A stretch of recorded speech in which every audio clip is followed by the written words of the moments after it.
Hello everyone.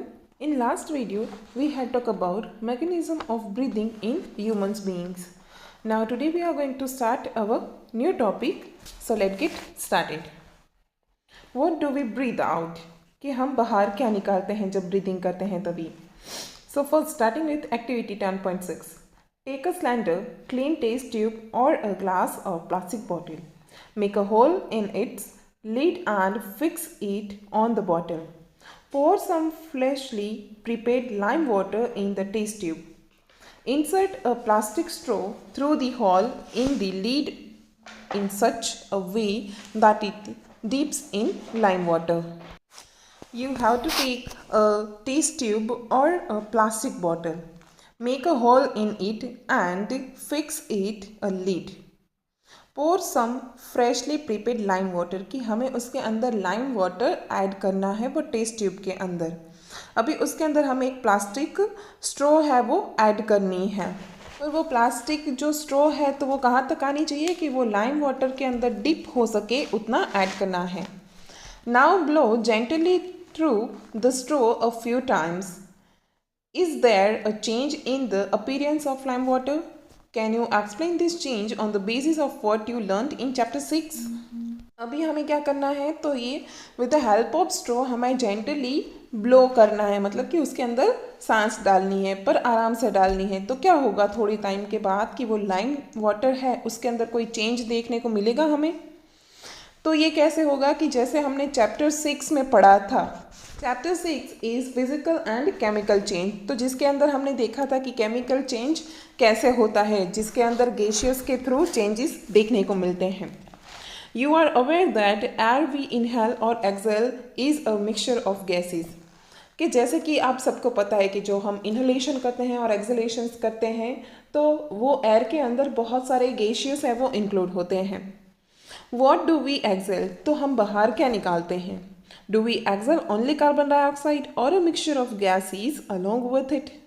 कि हम जो एक्सेल करते हैं उसमें सिर्फ कार्बन डाइऑक्साइड होता है या दूसरे भी गैसेस होते हैं.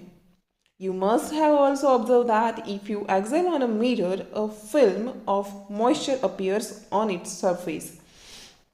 कि सुबह में ये विंटर का टाइम है तो आपको ईजिली देखने को मिलेगा कि जब भी आप मिरर के पास में खड़े होते हैं, जब आप ब्लो करते हैं या तो आपकी जो एक्सेलेशन है वो ज़्यादा चलती है तो जिसकी वजह से मिरर की सरफेस पे आपको एक लेयर देखने को मिलता है जो कि मॉइस्चर का होता है. From where do these droplets come? तो ये जो ड्रॉपलेट्स हैं वो कहाँ से आते हैं? Bojo wants to know how much air a person can hold in the lungs. So here is the image. In test tube there is a straw which blows air and there is a lime water. The percentage of oxygen and carbon dioxide in inhaled and exhaled air. कि जो percentage है oxygen के और carbon dioxide के जब inhalation और exhalation होता है एयर का. When we inhale the air there is 21% of oxygen and it comes into the lungs, and in exhalation there is 0.04% carbon dioxide. When we are talking about exhaled air there is 16.4% oxygen and in lungs there is 4.4% carbon dioxide. When we talk about regular tradition breathing exercise, pranayam can increase the capacity of lungs to take in more air. कि जैसे हम प्राणायाम करते हैं तो हमारे अंदर जो breathe करने की जो कैपेसिटी है वो ज़्यादा हो जाती है. Thus more oxygen can be supplied to the body cells resulting in release of more energy.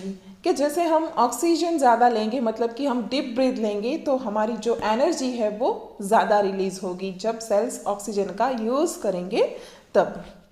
Now moving towards to breathing in other animals. कि अभी हम other animals में breathing process की बात करेंगे. Animals such as an elephant, lion, cows, goats, frogs, lizards, snakes, birds have lungs in the chest cavity like the human beings. कि ये सारे एनिमल्स के अंदर भी लंग्स होते हैं जैसे कि ह्यूमन कैविटीज़ में होते हैं. How do other organism breathe? कि दूसरे एनिमल्स का क्या, वो कैसे ब्रीथ करते हैं? Do they also have lungs like those of humans being? Let us find out. So first of all, starting with cockroach. A cockroach has a small opening on the sides of its body. कि अगर हम cockroach की बात करें तो उसके पास में sides में स्मॉल ओपनिंग्स होते हैं। Other insects also have similar openings, कि दूसरे इंसेक्ट्स के अंदर भी ऐसे सिमिलर ओपनिंग्स है वो देखने को मिलते हैं। These openings are called स्पैरिकल्स, कि अभी ये जो ओपनिंग्स है जो इंसेक्ट्स में देखने को मिलती है उसको क्या कहते हैं, स्पैरिकल्स कहते हैं, या तो स्पाइरिकल्स भी कह सकते हो। Insects have a network of air tubes called trachea for gas exchange, कि अभी ये जो इंसेक्ट्स है उसके अंदर जो नेटवर्क होता है एयर ट्यूब्स का तो उसको ट्रैकियास कहते हैं, जो कि गैस एक्सचेंज के लिए यूज़ होते हैं। Oxygen rich air rushes through spiracles into the trachea tubes, diffuses into the body tissues and reaches every cells of the body. Oxygen rich air है वो स्पाइरिकल्स के थ्रू पूरी जो ट्रैकिया ट्यूब्स दिखाई है यहाँ पे इमेज के अंदर आप देख सकते हैं, तो जिसके अंदर वो जाती है। बाद में ये ट्रैकिया ट्यूब्स है वो बॉडी के हर एक टिश्यूज़ में पहुँचती है, जो कि हर एक सेल है तो वो इसका यूज़ करता है ऑक्सीजन का। Similarly carbon dioxide from the cells goes into the tracheal tubes and moves out through the spiracles, कि जैसे ही ऑक्सीजन जाता है बॉडी के अंदर वैसे ही कार्बन डाइऑक्साइड है with the help of trachea tube वो स्पाइरिकल्स के थ्रू कार्बन डाइऑक्साइड बाहर निकल जाता है। These air tubes or trachea are found only in insects and not in any other group of animals. तो दूसरे कोई ऑर्गेनिजम्स के अंदर एयर ट्यूब्स और ट्रैकिया है वो फाउंड नहीं होता, ये सिर्फ इंसेक्ट्स के अंदर हमें देखने को मिलता है। Now moving towards to earthworm, recall from chapter 9 of class 6 that earthworms breathe through the skin, के जैसे कि हमने स्टैंडर्ड 6 के अंदर पढ़ा था कि अर्थवर्म्स हैं तो वो अपनी स्किन्स के थ्रू ब्रीदिंग करते हैं। The skin of an earthworm feels moist and slimy on touching, कि जैसे कि अर्थवर्म की जो स्किन है तो वो मॉइस्ट होती है और स्लीमी होती है जब हम उसको टच करते हैं तभी। Gases can easily pass through them, कि जो गैसेस है वो इसमें से ईजिली पास हो सकते हैं। दो frogs have a pair of lungs like human beings, they can also breathe through the skins which is moist and slippery, कि अगर हम फ्रॉग की बात करें तो उसके अंदर भी लंग्स होते हैं और वो अपनी स्किन से भी ब्रीदिंग कर सकते हैं, कि आपने फ्रॉग्स को भी देखा होगा कि उसकी जो स्किन होती है वो मॉइस्ट होती है और स्लिपरी होती है। Now talking about 10.6 breathing under water, can you breathe and survive in water, क्या हम पानी के अंदर सर्वाइव कर सकते हैं या तो ब्रीथ कर सकते हैं। There are many organisms which live in water, how do they breathe under water, कि ऐसे बहुत सारे एनिमल्स और ऑर्गेनिजम्स हैं कि जो पानी के नीचे रहते हैं और वो ब्रीदिंग भी कर सकते हैं। You have studied in class 6 that gills in fish helps them to use oxygen dissolved in water, कि अगर हम फिश की बात करें तो उसके अंदर गिल्स प्रोड्यूस होते हैं कि जो कि ऑक्सीजन को लेते।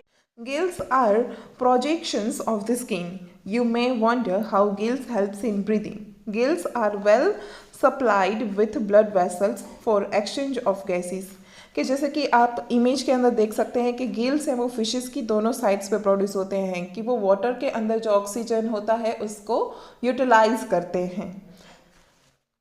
Now talking about do plants also respire, क्या प्लांट भी रेस्पिरेशन करते हैं? हाँ करते हैं। Like other living organism plants also respire for the survive as you have learn in class 6. In the cells, oxygen is used to break down glucose into carbon dioxide and water as in other organisms. कि देखिए यहाँ पे थोड़ा text book के अंदर mistake है कि जो प्लांट्स हैं वो कार्बन डाइऑक्साइड लेते हैं एयर में से और ऑक्सीजन रिलीज करते हैं। In plants, each part can independently take in oxygen from the air and give out carbon dioxide. तो यहाँ पे ये लाइन दी गई है वो भी गलत है कि वो कार्बन डाइऑक्साइड लेते हैं और ऑक्सीजन को रिलीज करते हैं। You have already learned in chapter 1 that the leaves of the plants have tiny pores called stomata for exchange of oxygen and carbon dioxide. कि जब हम चैप्टर फर्स्ट लर्न कर रहे थे तभी हमने देखा था कि लीव्स के ऊपर जो छोटे टाइनी पोर्स होते हैं जिसको स्टोमेटा कहा जाता है, तो ये स्टोमेटा का काम क्या है, तो वो गैसियस को एक्सचेंज करने में हेल्प करता है. Like all other living cells of the plants, the root cells also need oxygen to generate energy. कि जैसे प्लांट्स के हर एक सेल्स को एयर की ज़रूरत पड़ती है, तो वैसे ही उसके जो रूट सेल्स है तो उसको भी एनर्जी की ज़रूरत पड़ेगी. तो वो कहाँ से मिलेगी, उसको ऑक्सीजन में से मिलेगी. Roots take up air from the air spaces present between the soil particles. तो ये इमेज के अंदर आप देख सकते हैं कि जैसे सॉइल पार्टिकल्स के बीच में जो स्पेस होता है, एयर स्पेस होता है, तो जो रूट हेयर्स होते हैं तो वो उसका यूटिलाइज करते हैं. Can you guess what would happen if a potted plant is overwatered. कि क्या होगा कि कोई प्लांट को, तो उसके पॉट के अंदर हमने ज़्यादा पानी ऐड कर दिया है. In this chapter you have learn the respiration is a vital biological process. All living organisms need to respire to get the energy needed for the survival. कि अगर वो पॉट के अंदर हमने ज़्यादा पानी डाल दिया है तो उसके अंदर जो एयर की स्पेस होनी चाहिए वही उसको नहीं मिलेगी, तो वो इजीली ब्रीथ आउट नहीं कर सकता, जिसकी वजह से जो प्लांट है तो वो अच्छे से ग्रो नहीं हो सकता है. तो ये चैप्टर के अंदर हमने रेस्पिरेशन की जो बायोलॉजिकल प्रोसेस है तो वो सारी स्टडी की है. कि जैसे हर एक लिविंग ऑर्गेनिजम्स को रेस्पिरेशन कितना ज़रूरी है, जिसकी वजह से उसको एनर्जी मिलती है सर्वाइव करने के लिए. So here we are completing our this chapter. Thank you.